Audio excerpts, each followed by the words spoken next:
Have you ever pondered the proper way to include in-text citations in your work? It might seem a bit daunting, but worry not. This process is much simpler than it appears, and by the time you finish this video, it will feel like second nature. First, understand the importance of in-text citations. They provide a way for others to track down your sources, bolstering your arguments, and providing a roadmap to your research. Not only does this lend credibility to your work, but it also allows others to delve deeper into the topic if they so wish. Now let's get into the nitty-gritty. In-text citations typically appear in two forms: parenthetical or narrative. Parenthetical citations appear within parentheses at the end of a sentence, while narrative citations are incorporated directly into your text.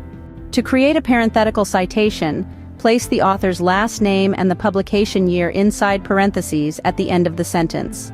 For instance, according to recent research, the Earth is indeed round. Smith, 2024. In the case of a narrative citation, the author's name becomes part of the sentence itself, followed by the year in parenthesis. For example, Smith, 2024, found that the Earth is indeed round. But what if there are multiple authors?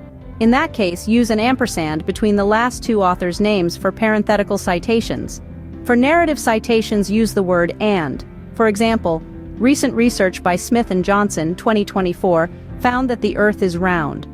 And in the case of more than two authors, simply use the first author's last name followed by et al., which means "and others."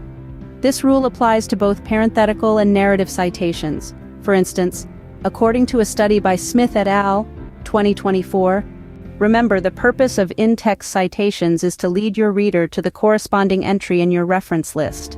Hence, ensure that your citations match the reference list entries. To recap, in-text citations serve as signposts, guiding your readers to your sources. They come in two forms: parenthetical and narrative. Parenthetical citations go at the end of a sentence, while narrative citations are woven into your text.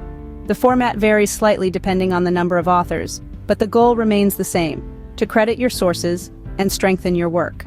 And there you have it. A seemingly complex task, broken down into manageable steps. So the next time you're weaving together a piece of writing, remember these steps and confidently insert those in-text citations. It's a small step that can make a big difference. Happy writing!